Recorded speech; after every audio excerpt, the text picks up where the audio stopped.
Olá, você assiste agora a mais um Alesp Cidadania.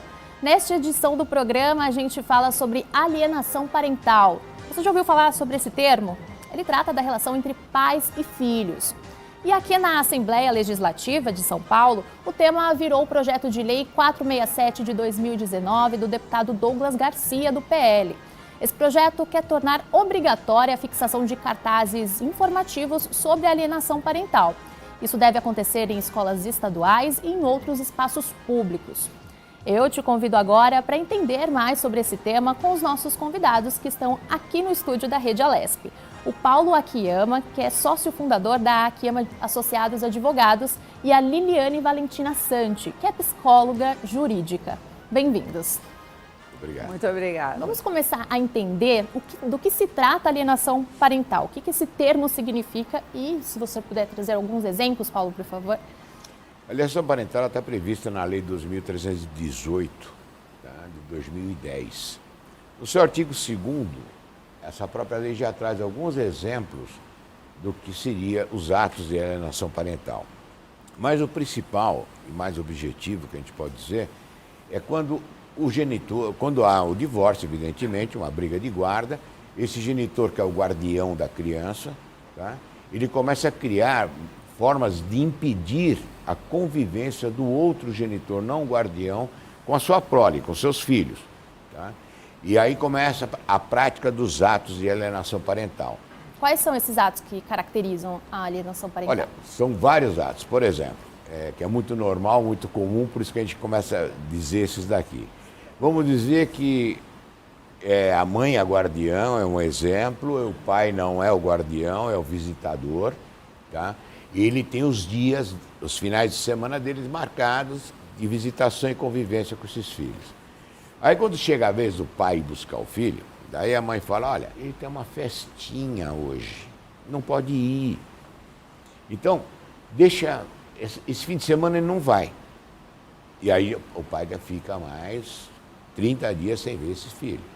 E assim sucessivamente. Vai distanciando a relação entre eles, né? Vai distanciando essa relação, vai criando, tá, uma forma de enfiar falsas memórias nessas crianças, tá, de tal sorte que fala o seguinte, ó, tá vendo, seu pai não liga para você, ele não vem nem te ver.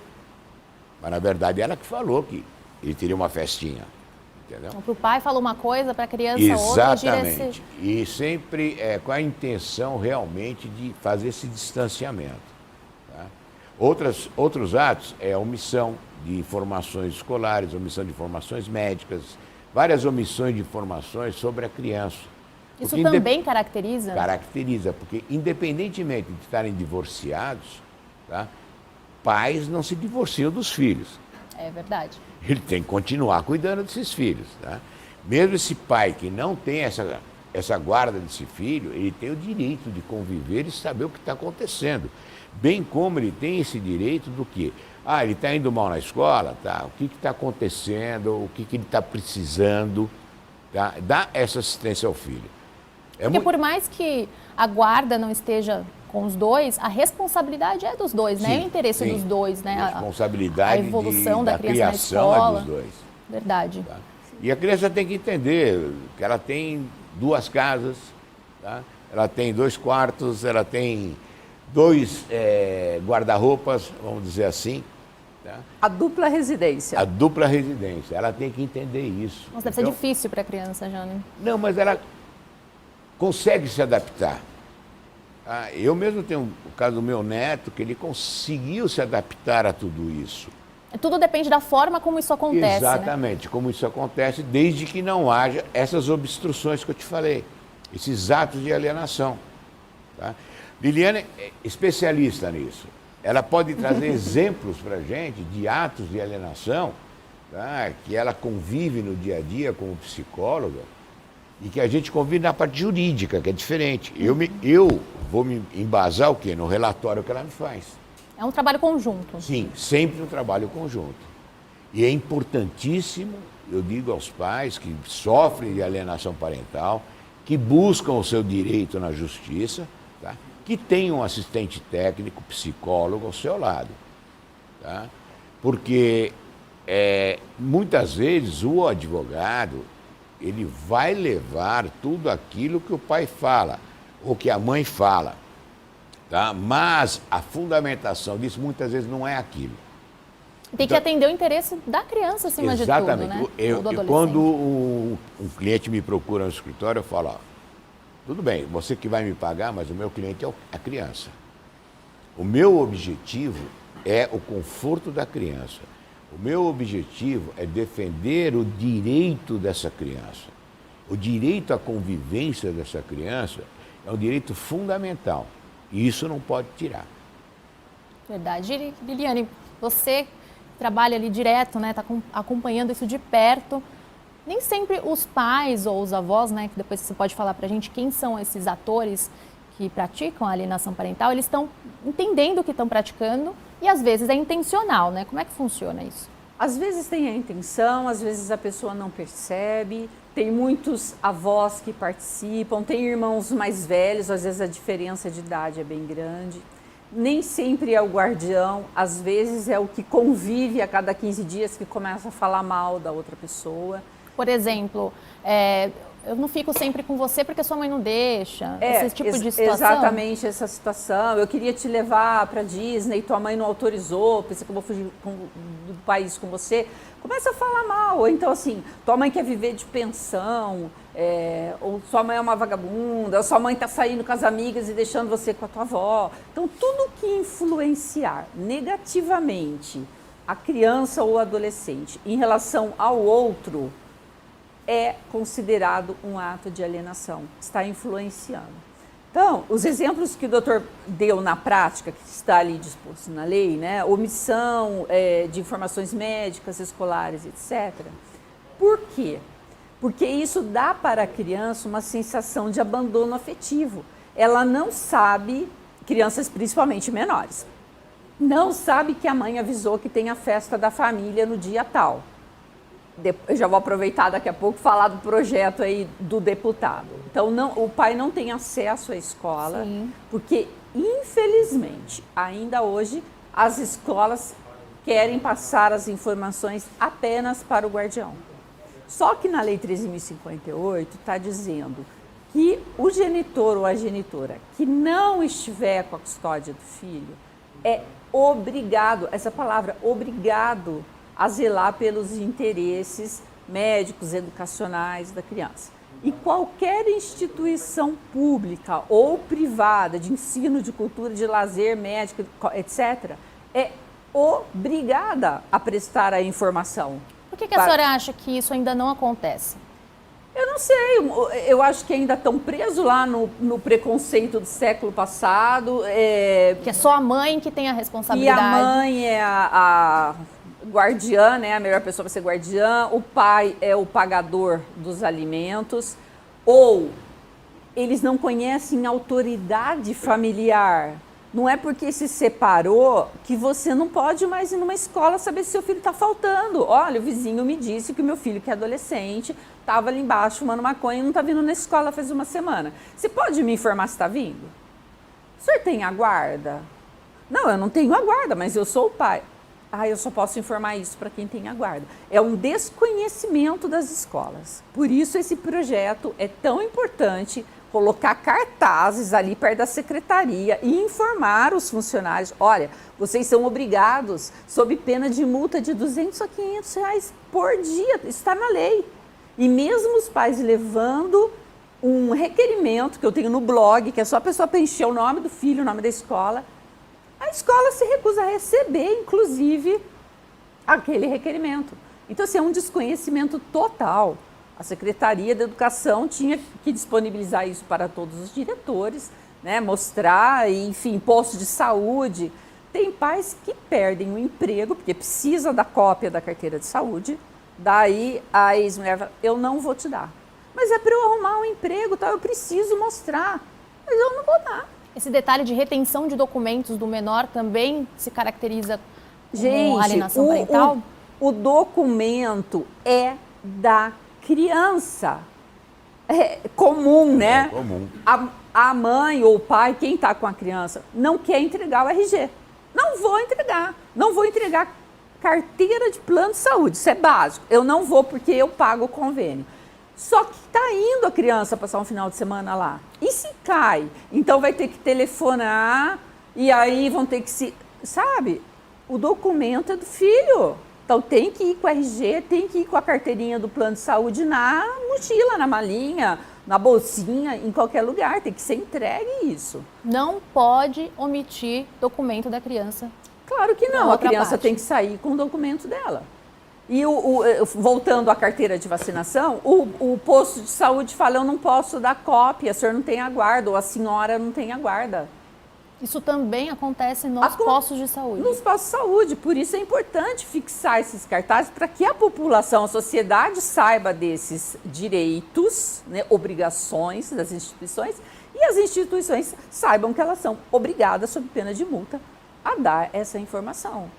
Certo. E esse projeto de lei, ele fala sobre a fixação de cartazes informativos. Quem seriam os beneficiados? Os alunos também poderiam... Você acha que poderia ser algo fácil de ser compreensível para que os pequenos também entendam? Os próprios pais, quando frequentarem as escolas, possam ter acesso a essas informações, além dos funcionários?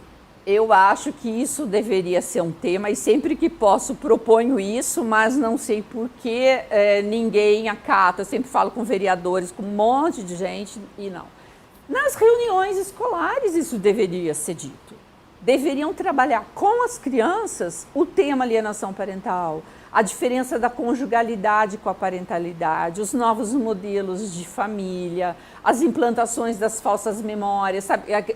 A mãe ou o pai ou a avó, quem está cometendo o ato alienante, começa a falar coisas que a criança não consegue se lembrar, porque a memória não tem essa capacidade. Assim, quando você era um bebê, teu pai não te queria, ou sua mãe não queria, o seu pai chutava a minha barriga, teu pai quebrou o bercinho. A criança começa a ficar apavorada com aquilo que está sendo contado por uma figura de autoridade, então ela vai acreditar.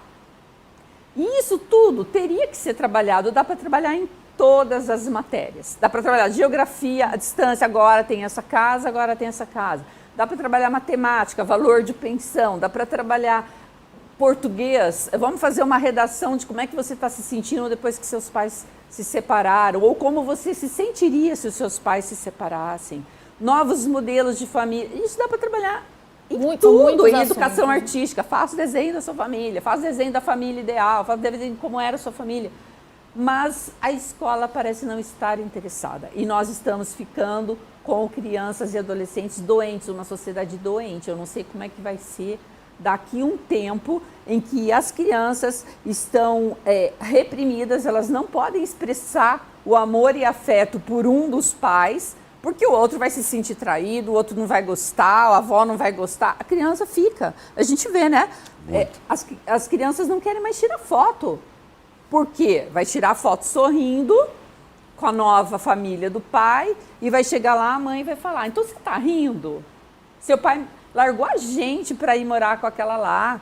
Você teve que mudar de escola, nós tivemos que mudar de casa. Você ainda está rindo? Ou o contrário. Ah, então você está lá com o namorado da tua mãe? Ah, então ele anda com você de cavalinho? Ah, então você foi na praia com ele? E você está chamando ele de pai? A criança tem essa confusão a criança também. Fica numa pressão. Ela fica coagida, às vezes, pelos dois lados, porque tem alienação parental cruzada. Como isso funciona? Os dois fazem. Tá com a mãe, fala do pai, fala da madrasta, fala do novo filho, fala da avó, fala... Acho que é um revidando o outro, isso é normal? Isso, aí chega na casa do outro, fala.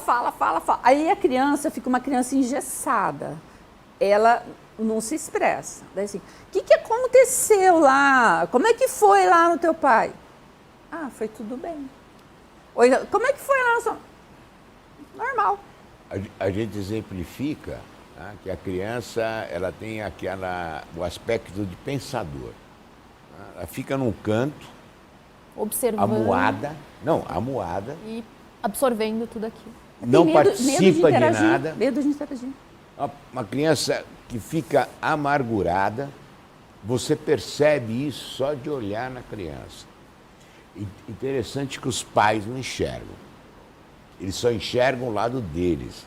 Eles têm que entender o seguinte, criança não é mobília, criança não é propriedade, tá? Criança é um ser humano que está se desenvolvendo. Como a doutora Liliane falou, o que vai ser o futuro dessas crianças. E cada vez mais está se avolumando isso. E o pior de tudo, na área jurídica, tá? Existem colegas que fazem petições, tá, no processo para destruir a outra parte. Quem ganha com isso, né? Colocando coisas no processo, numa petição, tá, que não vem ao caso, não é técnico. Desculpa falar, é uma fofoca. E foto íntima, que não tem nada. Você fala assim, o que é essa foto aqui íntima da moça, ou que fez um ensaio quando era casada, não sei se... Que fez mais ou menos como se fosse uma capa de revista, você fala assim, o que isso está fazendo aqui, Mas né? isso, só para entender, isso é colocado nos processos para tentar depreciar a outra parte. Isso, exatamente. Daí o que acontece? Todo mundo esquece que as pessoas crescem, que elas se transformam adulta, e esquecem que quem é parte do processo é a criança. Não é a mãe que é parte do processo, é a criança. Tá? Essa criança cresceu, ela ouviu falar que teve um processo, ela pode ir atrás desse processo para ler o processo, para saber o que aconteceu. Tá?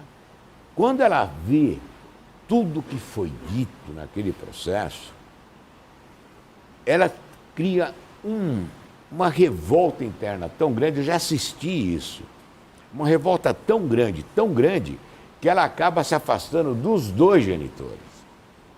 Quando ela vê como ela foi usada, como a imagem dela foi usada. Porque agora, essa criança aparece com uma picada de pernilongo, tira uma foto e fala que foi maus tratos. Se a criança foi para a piscina, espirrou, pega o caquinha do nariz, olha, foi na... Então, a criança é exposta o tempo inteiro, com coisas ridículas. Criança suada, criança com a unha suja. Então, assim, quando a criança lê, ela fala assim, mas vocês fizeram isso, né? Vocês, assim, destruíram minha infância com essas picuinhas, com essas coisas tão pequenas, né? Então, eles estão retirando a felicidade do filho, estão impedindo que a criança transite entre reinos materno e paterno de forma livre. É direito dela, está na Constituição, está no ECA, está nos direitos internacionais de criança. Importante pontuar isso. O direito da criança. Então, conviver com a linhagem dela. Pai e mãe têm dever, têm obrigação de conviver. Quem tem direito à convivência é o filho.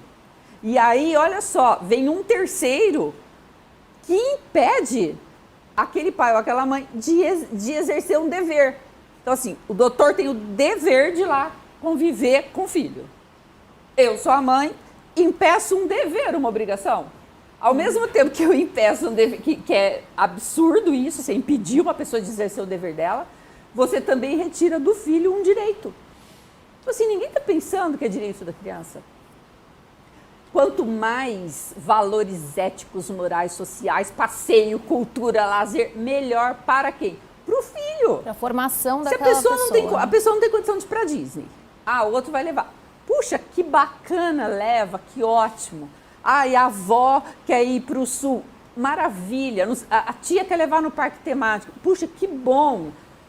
É o filho passando por experiências, mas não, a pessoa prefere deixar dentro de casa, com o celular na mão, do que deixar a criança ter um passeio ao ar livre, num piquenique, num parque, porque está com raiva daquela família inteira, né? Porque essa alienação parental, ela não atinge só a criança e o pai ou a mãe que está deixando de conviver.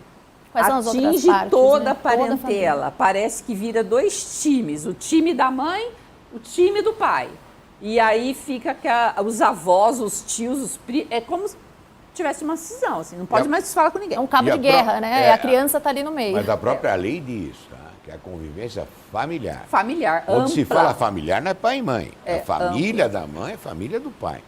Então a criança tem o direito de conviver com os avós, tem o direito de conviver com seus tios, com seus primos, com todos eles. De ir no aniversário dos priminhos, Exatamente, né? fazer essa convivência. Independentemente, talvez, de ser o fim de semana do pai ou não, mas tiver um aniversáriozinho de um primo... É exceção, né? Não é seu dia. Não é seu dia, não é seu dia, ele não vai. Não é seu dia. Quer dizer, não respeitou o que a criança quer comemorar junto com o primo dela. Todo mundo sabe que os buffets hoje são maravilhosos, né? Porque eles trazem os personagens. Quando estava na época aí de Elsa e Anna, né? Então ia ter uma festa que o cara me falou assim, nossa, minha sobrinha vai fazer aniversário. E vai ter até uma simulação de neve.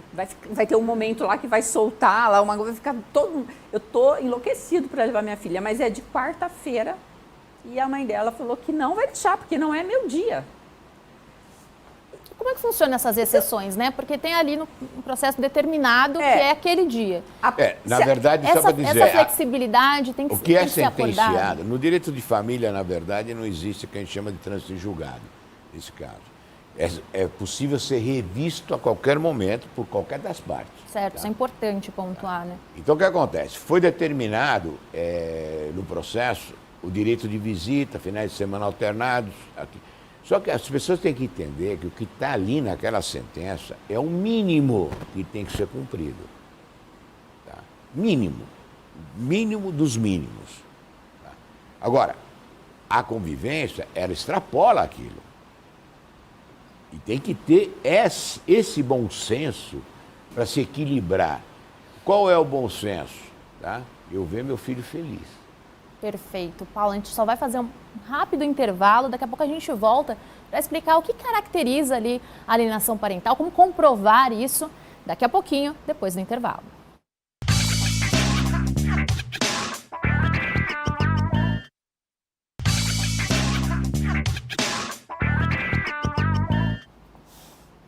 O Alesp Cidadania está de volta. Hoje a gente está falando aqui sobre alienação parental. Do meu lado, Paulo Akiyama, sócio fundador da Akiyama Advogados Associados, e a Liliane Valentina Santi, que é psicóloga jurídica e está ajudando a gente a entender como que funciona, o que é e como agora comprovar a alienação parental. A criança pode servir de testemunha? Como é que funciona isso, doutor? Esse é um ponto muito importante que nós vamos abranger já. Deixa eu só dar um início aqui. Sim. Tá? Como se provar os atos? A partir do momento que aquele genitor alienado, tá, ele percebe que estão afastando a prole dele, ele tem o direito de questionar isso juridicamente. Se o processo de divórcio ou de guarda estiver em trâmite ainda, nesse período, nós podemos entrar com uma medida judicial que nós chamamos de incidente processual. O que é um incidente processual? Eu entro com o processo dentro do outro processo, tá? Paro aquele processo para julgar esse, porque ele é mais importante. Então, eu entro com incidente processual de alienação parental, junto todas as provas possíveis, tá? E vou requerer o quê? Uma análise psicológica e biopsicossocial para que se constate os atos de alienação parental. E quais seriam essas provas que a gente deveria reunir para incluir nesse processo?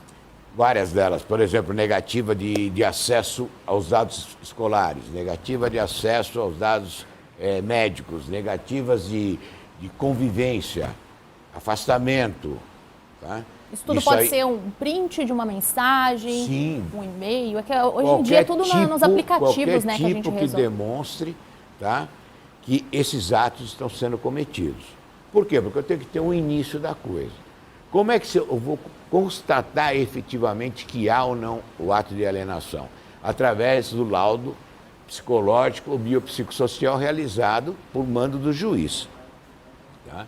E aí, se constatando nesse laudo que há atos de alienação parental, aí o juiz vai determinar quais seriam as consequências disso, que a própria lei, no seu artigo 6º, traz essas consequências. Infelizmente, a mudança da lei que foi feita agora, ela tirou um tópico dessas sanções, vamos dizer assim, tá? Que na prática a gente nunca viu praticamente isso acontecer, é muito difícil isso acontecer, tá? Que seria a suspensão do poder familiar. Do que se trata isso exatamente? Tá, o poder familiar é antigo pátrio poder, né? Aquilo que eu, como pai, tenho poder sobre o filho, a mãe tem poder sobre o filho. Tá? Então, suspende-se no caso do alienador, esse poder. Tá? Mas isso foi vetado agora, foi retirado. Mas eu entendo, como advogado, como atuante no direito, que isso era uma ameaça, vamos dizer assim, para aquele alienador. Para ele entender o seguinte, olha, se você continuar, você pode perder ou estar suspenso o seu poder familiar. Tá? Então seria uma forma de penalizar seriamente isso. Infelizmente isso foi retirado, tá? Mas existem outras alternativas que o juiz pode determinar. Por exemplo, pode determinar a inversão da guarda. Tá? Se é uma guarda unilateral, determina que se transforme em compartilhada, tá? E assim sucessivamente. Determina que se aumente o período de convivência daquele genitor alienado. Tá? Então, se ele via fim de semana alternado, o juiz pode determinar que possa haver no meio da semana também. Aquela semana que ele não tem o fim de semana, então ele pode conviver um dia da semana, e assim sucessivamente. Tá? Tudo isso são decisões jurídicas para que vá buscar exatamente aquilo que os psicólogos falam, tá? Aumentar uma convivência sadia. São decisões jurídicas com relações à manutenção do direito da criança. Saibam todos, o direito é da criança, não é do pai e não é da mãe. Então isso é muito importante. Isso eu trago sempre nos processos que a gente atua, para trazer bem claro isso a todos. Nós estamos aqui defendendo o direito dessa criança. O direito da criança, ele é previsto na Lei 12.318, é previsto no ECA, é previsto na Constituição Federal. E aí isso tem que ser priorizado. Sim, sem dúvida nenhuma. Com relação ao depoimento da criança. Isso é importante, não é uma dúvida, né? Quer dizer, Com a será que a criança pode mudança ser da lei, com influenciada? as alterações que houveram na lei da alienação parental, incluiu-se que o depoimento da criança deve acompanhar uma lei que já existia, de 2017, tá? Que a gente fala que é o depoimento especial. Isso, eu passo a bola para a doutora Liliane, Sim. Porque nós sabemos, efetivamente, que isso não funciona. Tá? Mas, doutora Liliane pode explicar melhor. Por que não funciona? Deixa eu só complementar. Pode ter multa também para quem não Sim. cumpre aquela mínima convivência que está determinada. O juiz pode estipular multa. Olha, se no dia tal a senhora não estiver com a criança lá, porque a pessoa às vezes sai um dia antes, vai para a praia, e o pai chega lá, o porteiro fala, viajaram ontem. Pode determinar a multa, né? E aí ele vai pensar na classe social da pessoa para determinar uma multa que seja relativamente pesada para aquela pessoa. Complementando. O depoimento especial, ele foi criado... Primeiro, o que é o depoimento especial? O que é o depoimento especial, né? Antes do depoimento especial, antes de 2017, as crianças eram ouvidas diretamente pelo juiz, pelo promotor. Ia na sala de audiência de um adulto, que tem um juiz, um promotor, advogado de defesa, advogado, às vezes assistente de acusação, todo mundo ali. E vinha aquela criança pequenininha e ninguém adequava ao vocabulário da criança e fazia perguntas diretas, sugestivas, igual faz a inquirição de um adulto ou de um criminoso, assim, pá, pá, pá. E a criança, às vezes, nem sabia do que estavam falando, ficava ali constrangida, causava um mal-estar. Esse depoimento foi criado para vítimas, a princípio, né? Antes agora da modificação da lei, vítimas de violência sexual ou vítimas de violência doméstica ou testemunhas.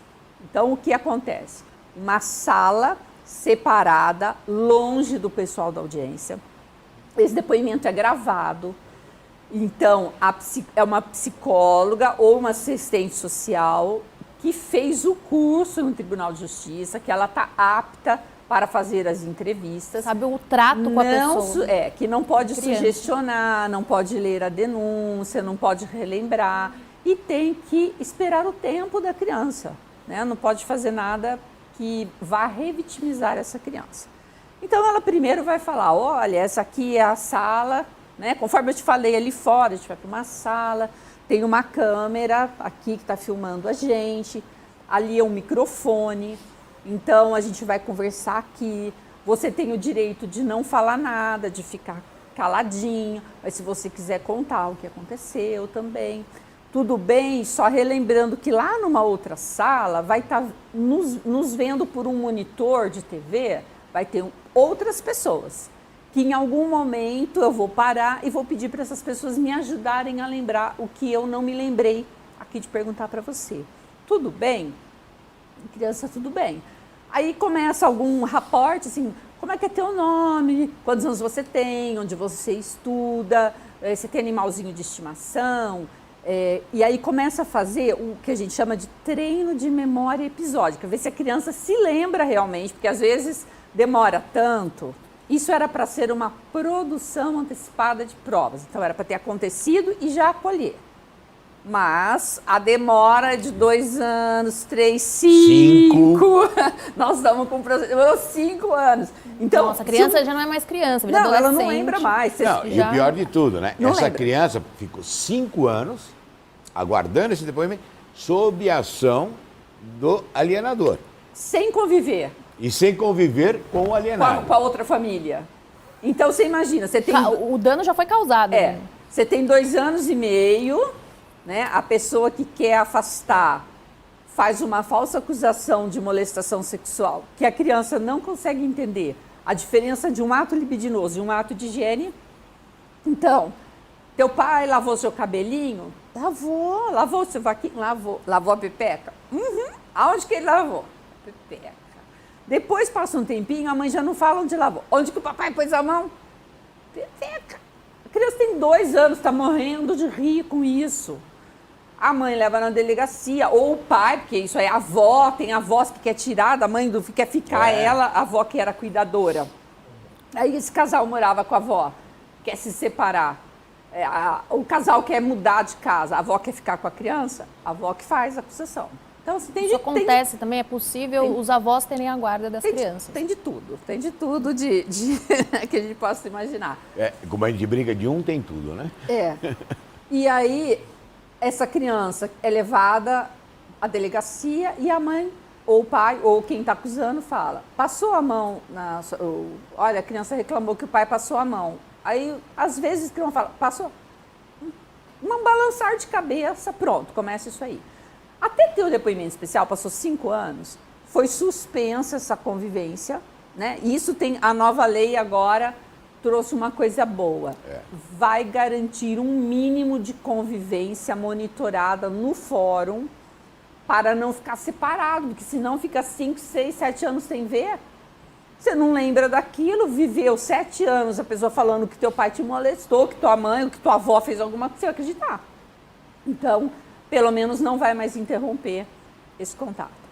Bom, isso que era para ser só nesses casos especiais, agora, como a lei reconhece a alienação parental como um ato de violência doméstica contra a criança, e o depoimento especial é para não revitimizar, é para atender vítimas de violência, a nova lei quer que essas crianças sejam ouvidas no depoimento especial. Nós não temos quantidade de profissional capacitados. É isso que eu ia perguntar, porque parece que faz muito sentido, né? Você ter o depoimento, mas não tem estrutura, é por isso que não funciona. Não né? tem as salas, ainda muitos fóruns hoje, olha, é de 2017 a lei, ainda muitas e muitas e muitas comarcas não têm a sala de depoimento especial. Aliás, não tem nem salas para visita assistida. Não tem nem psicólogo, tem comarca que não tem psicólogo, não tem serviço social, tem que emprestar. Tem que usar o psicólogo da cidade vizinha, vizinha. Às vezes o psicólogo de uma cidade que está a 300 quilômetros dali, aí tem que esperar o dia que essa psicóloga pode vir aqui para poder fazer atendimento. Tem pessoas... Então, assim, um caos, né? Tem estudos, não vou marcar o nome do fórum aqui, o doutor sabe, marcando para o final de 2025.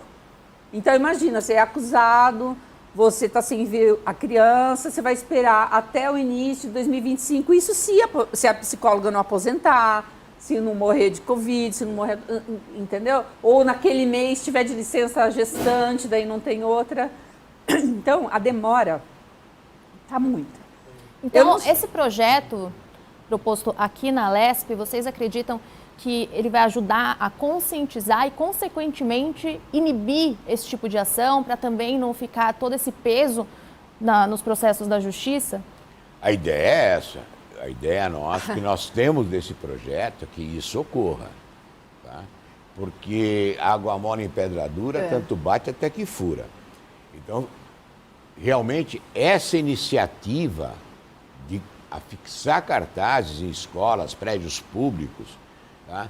É uma coisa assim ímpar no nosso país. É o primeiro Vai ser estado, o primeiro estado. primeiro estado a fazer isso. Vai servir de exemplo aí para Sem dúvida nenhuma. os E parlamentos. certamente isso é um marco inicial de uma campanha, tá? Para que possamos criar aí uma divulgação do que é uma alienação parental. Então, a prevenção de atos de alienação será o quê? Será o remédio correto para que se diminua esse tipo de processos, para que se diminua esse tipo de sofrimentos da criança. Então, eu tenho colegas no Rio de Janeiro, tenho colegas em vários outros estados, que eu passei o projeto de lei para eles. Olha, é aplauso. Todo mundo manda aplauso. Tá? Então, nós estamos... Vai ajudar, né? Na prática, isso vai. Agora, nós não vemos a hora de que esse projeto, sim, se transforme em lei. Sim. Já estamos desde 2019, estamos em 2022, entendeu? Quanto tempo ainda vai levar para que ele se transforme em lei? Essa é a nossa dúvida. Mas nós estamos aqui para apoiar. Tá em processo aqui na casa. E a punição, você comentou sobre multa, né? Há punições para quem pratica a alienação parental, uma vez que passou pelo processo jurídico, mesmo moroso um pouco, né? Quais são essas punições? Houve no passado, ficou suspenso o projeto 4488, lá na Câmara dos Deputados, federal, que tratava a alienação parental como crime. Tá? Isso é um projeto que, no meu entender, deveria ter ido à frente, porque realmente é um crime. Eu entendo como um crime hediondo, um crime máximo contra a criança, que é o seu filho. Entenda bem, Cid, você tá falando com dois profissionais que a gente convive com isso todo dia. Então a gente assiste tantos filmes, tá? Uma sessão de horrores, que é uma coisa assim absurda. Tá? Então quando a gente fala que isso é um crime, é porque no nosso entendimento realmente é um crime. Entendo. Liliane, só para entender, como é que os pais podem fazer para lidar com a situação contrária? Por exemplo, o pai que não paga a pensão, isso deve ser falado, tratado com a criança? Se a criança perguntar, às vezes, também, o cuidado para que uma fala, mesmo sem intenção, também não se torne alienação parental. Isso eu posso dizer para você o seguinte, sim. Existe uma prática de falar, você não paga a pensão, você não vai ver o filho. Tá? Não existe. Não tem nada a ver. Os direitos são totalmente diferentes. Tá? Se você vai cobrar a pensão que ele não paga, isso é uma execução de pensão, tá? Isso é um processo à parte. Mas isso não tira o direito de convivência com o filho. Mas isso pode ser tratado com a criança?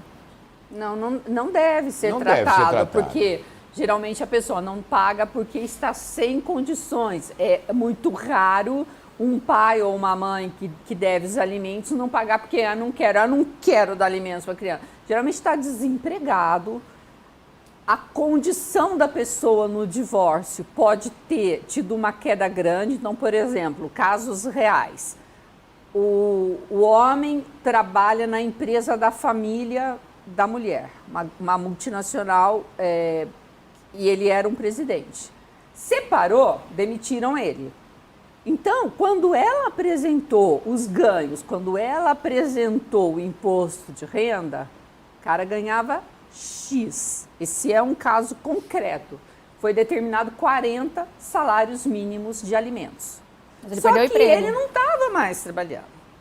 Mas até provar para o judiciário. A morosidade, olha, não é assim do dia para a noite. A pessoa vai ler e, então amanhã tá bom, você não precisa pagar. O cara fica com a prisão decretada. E tem gente que manda prender, sabendo que a pessoa está desempregada, que está procurando ainda, que não sei o quê.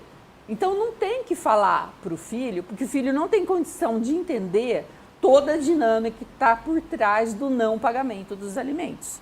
Mesmo se a criança questiona, por exemplo, se tem uma situação que o pai já tem uma outra família, e aí aqueles filhos da nova família têm outras condições, estão em escolas particulares, fazem viagens para Disney, e ela tem uma condição muito inferior, e inclusive a própria pensão é negada. Como tratar essa questão com a criança sem depreciar a participação do outro lado? Eu acho que tem que tratar judicialmente e pedir os alimentos devidos. Falar, olha, ele tem uma condição X, está pagando R$300 aqui de alimentos, não está sendo condizente com o que ele faz. Pedir uma revisão, né? Uma revisão dos alimentos. Como eu te falei, nessa parte não existe o trânsito julgado, ou seja, não existe o encerramento final do processo. Existe sempre a possibilidade de uma revisão. Então eu tenho lá, determinação de visitas, datas tais. Não está sendo cumprido, ou você acha que é pouco, vamos entrar com pedido de revisão. Tá? Não está pagando, ou a pensão que está pagando é menor. Tá? O que nós vamos fazer? Vamos entrar com uma revisão dessa pensão. Como que nós vamos pedir essa revisão, esse aumento? Tá? Mostrando as condições financeiras do alimentando. Agora, da mesma forma, quando o alimentando não tem condições mais, tá, nós temos que pedir uma revisão para redução. Porque, na verdade, o que são os alimentos? Tá? É um valor que o pai, ou o pai, normalmente é o pai que paga, destinado à manutenção da criança. Tá? O que é essa manutenção? Escola, assistência médica, vestuário, alimento e moradia. Tá? Só que a mulher ou o genitor que é guardião, que recebe administra essa pensão, também tem a obrigação de coparticipar com isso. Tá? Então não é só o caixa eletrônico que está ali. O pessoal acha que é um caixa eletrônico. Eu vou lá, vou passar o cartão e vai me sair o dinheiro. Só é para isso que presta. Então, mas tem outro lado também, né? Tem algumas mães que acompanham o pai da criança trocando de carro, viajando, fazendo todas essas situações que a gente comentou, e não consegue provar, porque às vezes ele comprova a renda de outra forma, é autônomo, enfim, ele tem uma situação diferente. E aí como é que ela faz para comprovar que a condição de vida dele não condiz com o que ele está declarando ali? Porque o que vale legalmente, né, são as comprovações que são entregues ali. Mas às vezes é a nova esposa dele ou o novo marido daquela mãe que está sem a criança que tem essas condições e que compram isso. Então isso também pode ser comprovado ali no processo. Não, mas isso não tem nada a ver. Não tem que a nova esposa do pai pagar os alimentos da criança, nem o marido da mãe pagar. O que tem que ver, né, é o famoso binômio, né? O quanto a criança precisa e o quanto este pode pagar. Então, tem crianças que não estão na escola particular, são pequenas, então estão precisando, sei lá, de fralda e de roupinha. Não tem babá, não tem nada. Então, vai ver quanto esse pai pode pagar e quanto essa criança está gastando. Ah, não está na escola, não tem babá, não tem emprego. Ah, um salário mínimo. Tá ok. Não adianta ela falar que ela quer 10 mil, porque não comprova o gasto. Agora, se vem de um padrão já, né, sempre estudou numa escola nobre da cidade, então a mensalidade é 5 mil, 6 mil, o plano de saúde é tanto, tá, aí este pai ou esta mãe, né, quem não tiver com a guarda, tiver esta condição de continuar bancando, aí o juiz vai levar isso em consideração. Então, tem que ser o que a criança precisa com o que o outro ganha. Né? Não adianta ser assim, ele tem um monte, eu também quero um monte. Se a criança, para quê? Né? Precisa entender ali a realidade mesmo, né? Para, né, guardar, tem pais que pagam. Uma coisa que é importante dizer, tá? Alimentos é obrigação. O pai tem a obrigação, a mãe tem a obrigação de dar os alimentos. Agora, esses alimentos, como é que podem ser feitos? O pai acha que a mãe está pegando dinheiro e gastando com outras coisas. Então vamos estabelecer, você vai pagar diretamente os fornecedores. Quem são os fornecedores? Escola, dentista, assistência médica, ótica, essas coisas todas. Então o pai paga diretamente ao fornecedor. Tá? E vai dar um valor X, tá? Para que a criança se mantenha. Tá? Então, é uma coisa que eu falo, você está desconfiado, você tem a obrigação de pagar. Então, se você está desconfiado que não está sendo bem utilizado esse dinheiro, vão entrar com uma ação e vamos modificar. Vamos dizer que você vai pagar diretamente seus fornecedores de serviço e você vai dar um X para a manutenção da criança. Tá?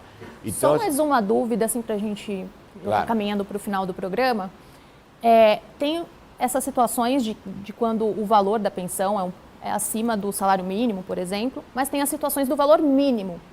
E às vezes fica ali sentenciado que é aquele valor que tem que pagar, só que a criança tem outras necessidades. É obrigação da outra parte contribuir só com o que é falado ali da pensão alimentícia e mais nada? Em tese, sim. Então, se a criança precisar, eventualmente, em tese, de alguma aquilo que está coisa... determinado a ser pago é o que tem que ser pago. Tá? Só que as pessoas esquecem, isso é corrigido anualmente. Tem que haver uma correção sobre isso. Tá? Quando não está estipulado uma correção, tá? Se é pela variação do salário mínimo, seja por lá o que for, tá? A correção tem que ser feita pela tabela do Tribunal de Justiça, mas tem que ser corrigido. Agora, claro, as necessidades extras dessa criança, tá? Ela tem que ser questionada para que seja determinado o pagamento. Tá, que na realidade não é aquilo, né? Então, vamos ver se eu entendi. Um pai desempregado que o juiz fala, em caso de desemprego, vai pagar 30% do salário mínimo.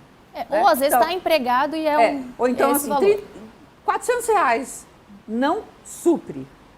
Gente, bom senso, né? Bom senso sempre. Se os avós podem comprar uma sandalinha, um tênis, uma roupa de frio, eu acho que todo mundo pode colaborar.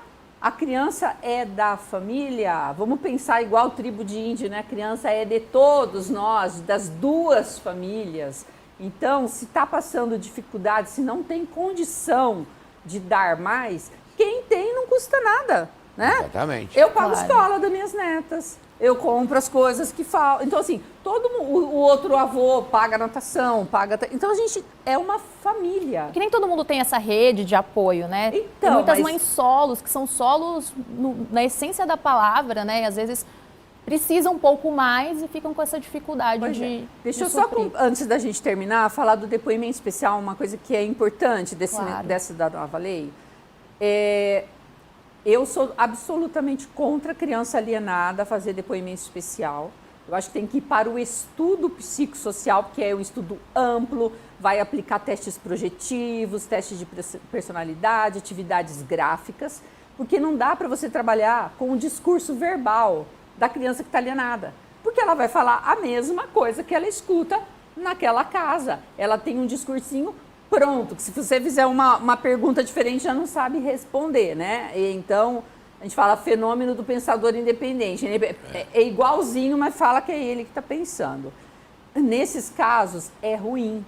A gente fala que essa fala está eivada do vício de manifestação de vontade. Ou seja, a criança, se não estivesse passando por aquela situação, ela iria... verbalizar, né, e se comportar diferente. Então você imagina, você sabe o que sua mãe quer que você fala, o que está esperando de você, e a mãe está ali fora, na porta, em pé, ou o pai, ou a avó, a criança vai falar o que aquela pessoa que levou ela no fórum está esperando que ela fale. Então não dá para confiar em palavra de criança alienada. Por isso, não quero ir com meu pai. Não é uma verdade. Ela não quer... entristecer, ela não quer desagradar quem não quer que ela vá. Né? Que criança, você pôs no carro, virou a esquina, comprou sorvete, fica tudo bem, né? Certo. Muito obrigada. Falei com a Liliane Valentina Santi, que é psicóloga jurídica, né? Sim. Então, tem processos. Entende muito sobre aí esses processos familiares, né? Obrigada pela sua participação, por vir aqui hoje. Eu que agradeço o convite. E também, por favor, Paulo, suas considerações finais, claro, para a gente já encerrar o programa. na ótica jurídica, tá, esse projeto de lei que nós estamos aqui apoiando é muito importante. É muito importante para a área de família. É muito importante para a divulgação do que é alienação parental. Então, sempre contem com o nosso apoio, aquilo que a gente puder, tá? Se for para comparecer, esclarecer ainda mais, tá? Estamos sempre disponíveis. Por quê? Porque nós somos guardiões das crianças. Perfeito. Agradeço a oportunidade. Eu que agradeço Paulo Akiyama, advogado, sócio fundador da Akiyama Advogados Associados. Obrigada, viu, Obrigado. gente?